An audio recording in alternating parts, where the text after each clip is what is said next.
The afternoon sun shined through the large glass windows of the Atlanta airport, lighting up the busy boarding gate.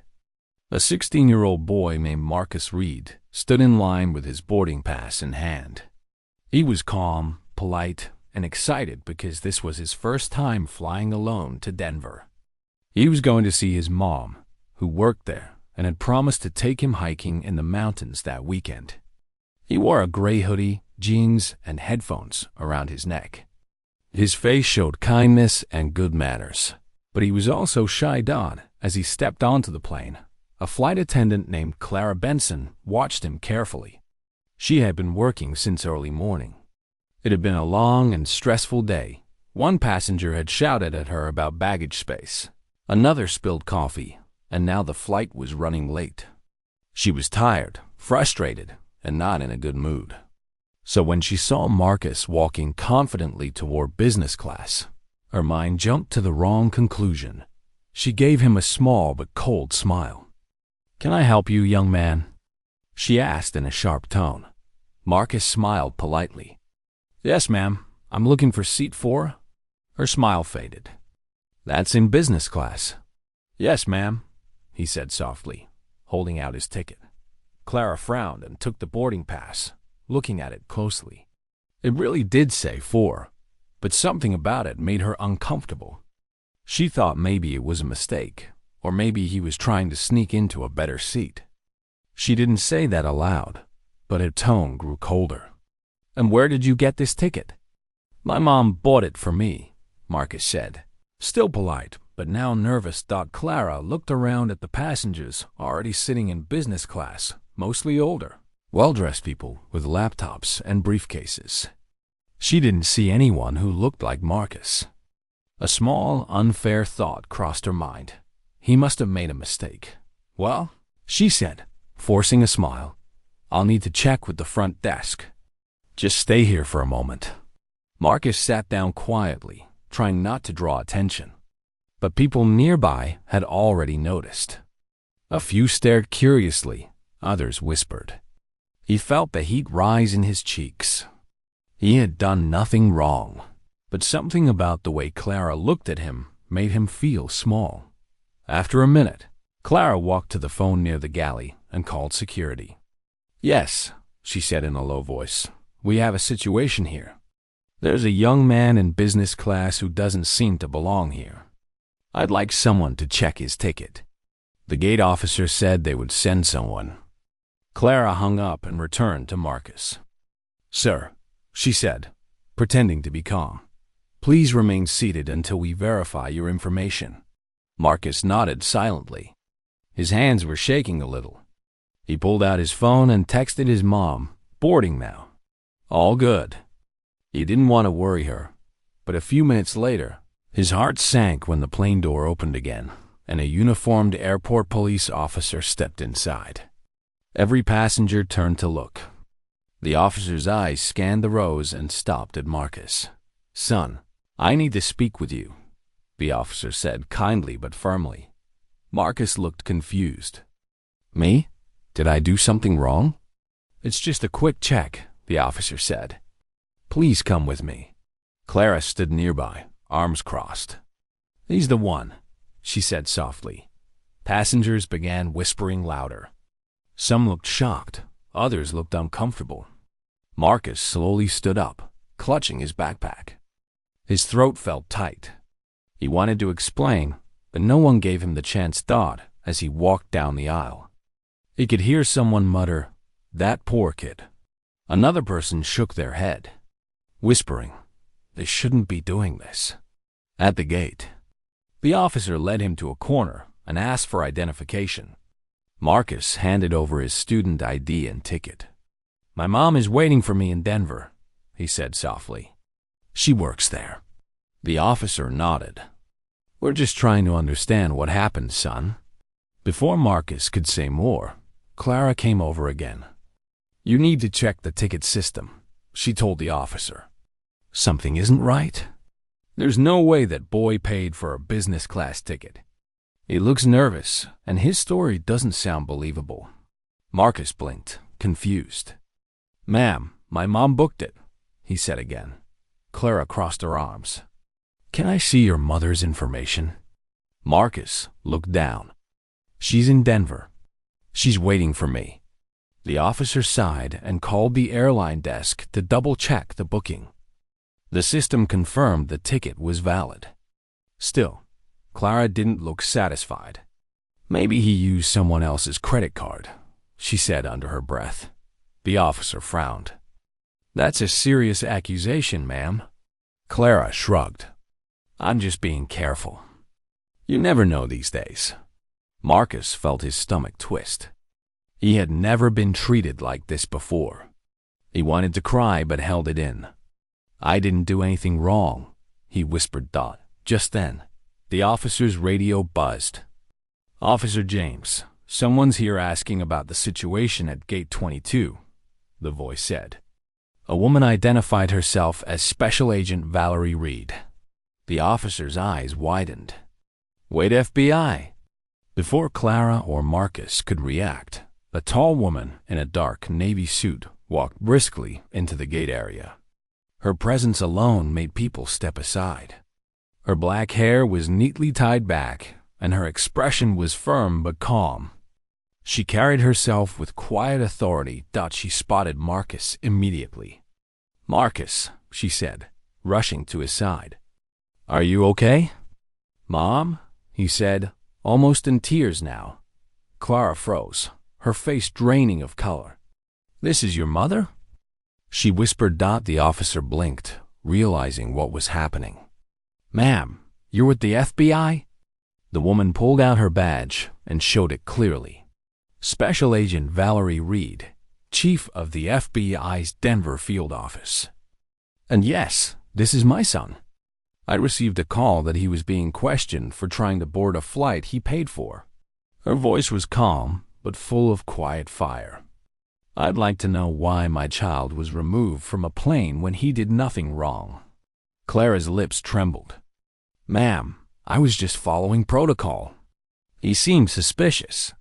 Valerie's eyes didn't waver. "Suspicious of what?" Clara stuttered, looking down. "He was nervous and, well, it didn't seem right that he was sitting in business class. So being nervous is now suspicious?" Valerie asked. Her voice stayed calm but carried weight. "My son is 16. He's traveling alone for the first time. Of course, he's nervous. The only thing that wasn't right here was your assumption." The officer stood quietly, guilt on his face. "Agent Reed, I'm truly sorry. We were just responding to a call." Valerie nodded, her tone softening slightly. "I understand, officer. You did your job. But that call should never have been made." Marcus stood quietly beside her, holding his backpack, feeling both embarrassed and relieved. The passengers at the gate watched the entire scene unfold, whispering among themselves. Some took out phones, recording the moment, realizing they were witnessing something powerful. Valerie placed her hand gently on Marcus's shoulder. "Come on, sweetheart. Let's go." Clara tried to speak. "I didn't mean any harm." Valerie paused for a moment and looked back.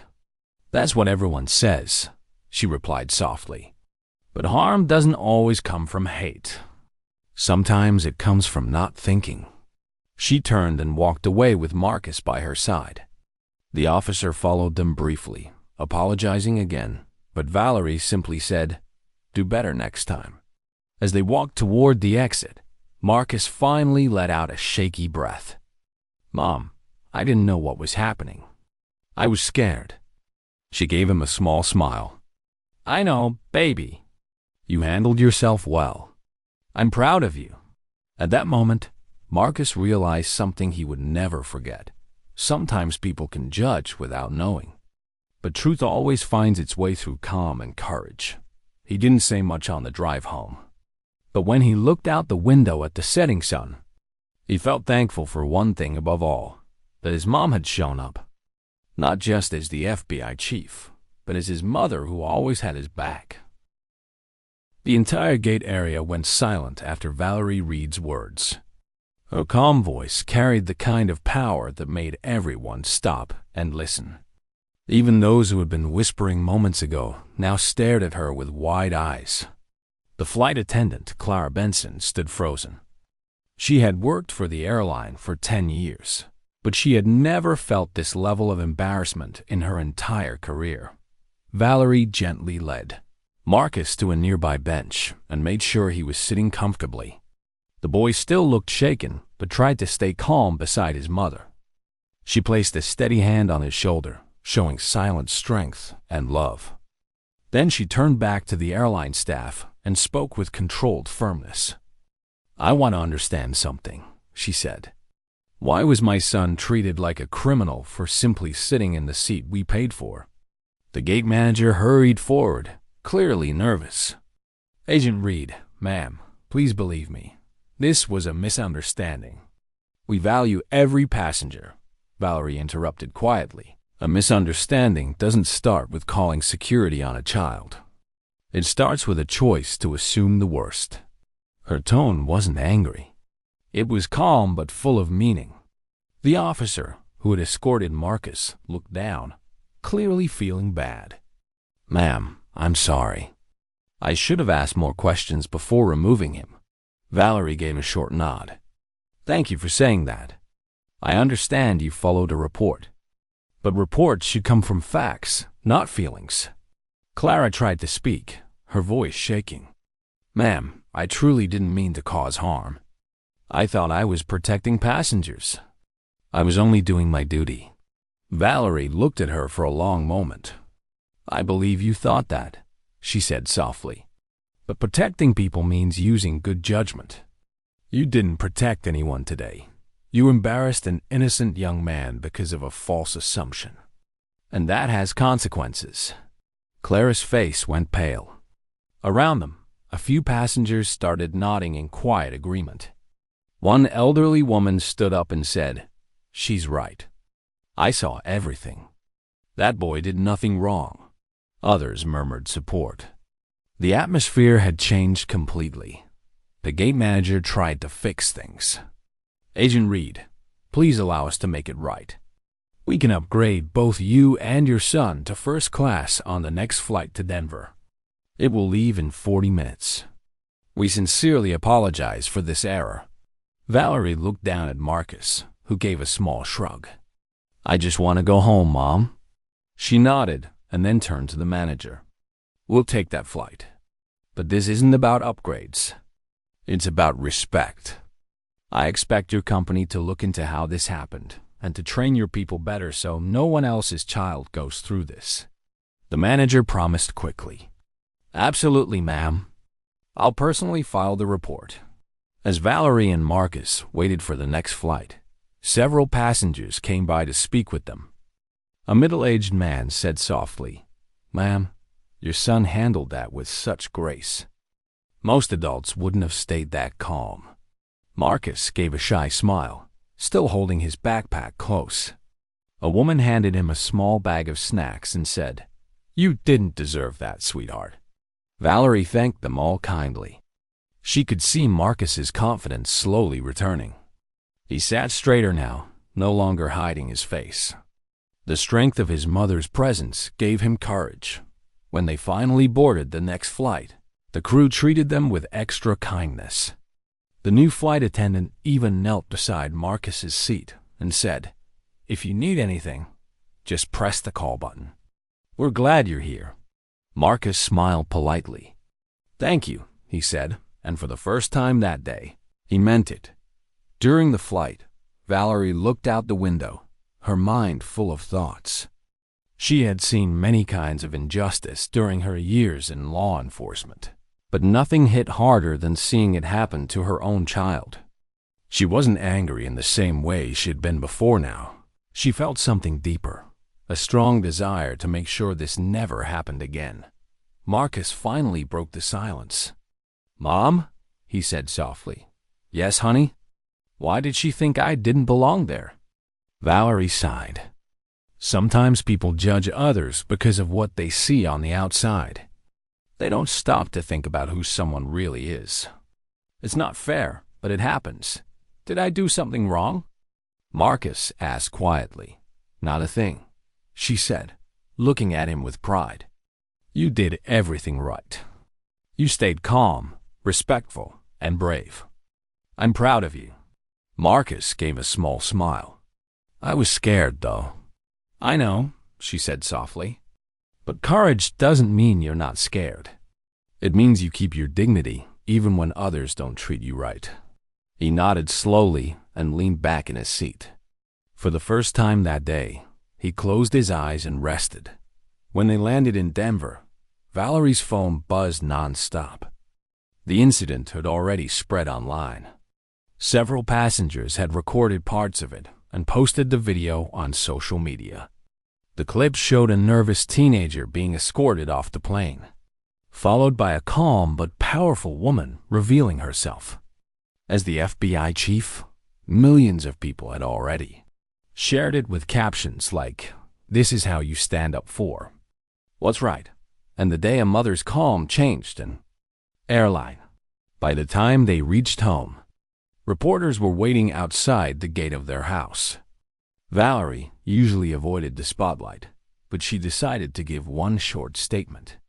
Standing beside Marcus, she said into the microphones, "My son did nothing wrong. He was treated unfairly because of someone else's fear. But we are not here to attack anyone. We are here to remind everyone that respect should never depend on appearance." The reporters kept asking questions, but Valerie ended the interview quickly and guided Marcus inside. He was tired and wanted to rest. 2 days later, the airline released an official public apology. Their spokesperson said, "We are deeply sorry for the incident involving young passenger Marcus Reed. The flight attendant involved has been placed on leave and will undergo additional sensitivity training. We have also started a new awareness program for all staff." When Marcus saw the news, he didn't say much. He just looked at his mom and said, "I guess people are talking about us now." Valerie smiled slightly. "Yes, they are. And maybe that means something good will come out of it." Later that week, she received a personal call from the airline's CEO. He wanted to meet her in person to apologize again. Valerie agreed, but only if Marcus could join. During the meeting, the CEO looked genuinely sorry. He said, "Ma'am, we failed your son. We promised to do better." Marcus surprised everyone in the room when he quietly said, "Just teach your people to look at passengers like humans, not problems." The room went silent. The CEO nodded. That's the best advice anyone could give. The story continued to spread for weeks. Schools used it as an example in classes about fairness and equality. Parents talked about it with their kids. Many people said the video made them think twice about judging others too quickly. Clara Benson, the flight attendant who had called the police, requested to meet Valerie and Marcus privately. Valerie hesitated, but agreed. The meeting was quiet. Clara looked nervous and tearful. "I wanted to say I'm sorry," she said softly. "I've thought about it every day. I didn't realize how wrong I was until I saw that video. I'm truly sorry for how I treated you." Valerie studied her for a moment, then said, "Apologies matter when they come from the heart.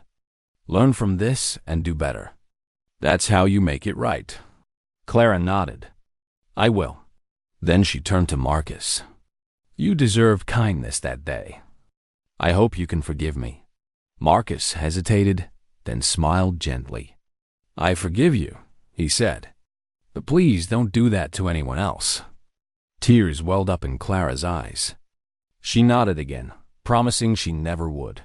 Months later, the airline introduced a new staff program called See the Person, Not the Picture, inspired by Marcus's words. Valerie didn't want credit, but she felt proud knowing her son had sparked something meaningful. One evening, as they sat together on their porch watching the sunset, Marcus said, "Mom, do you think people will really change?" Valerie smiled softly. "Change takes time, but every story helps. Yours reminded people to think before they judge. That's how it begins. He leaned his head on her shoulder, the golden light of the sunset washing over them both. The long, painful day that started with misunderstanding had ended with truth and hope. And though Marcus would never forget that moment at the airport, he also knew something important now, that even when the world tries to doubt you, the truth and calm courage can make people listen, and sometimes even change hearts.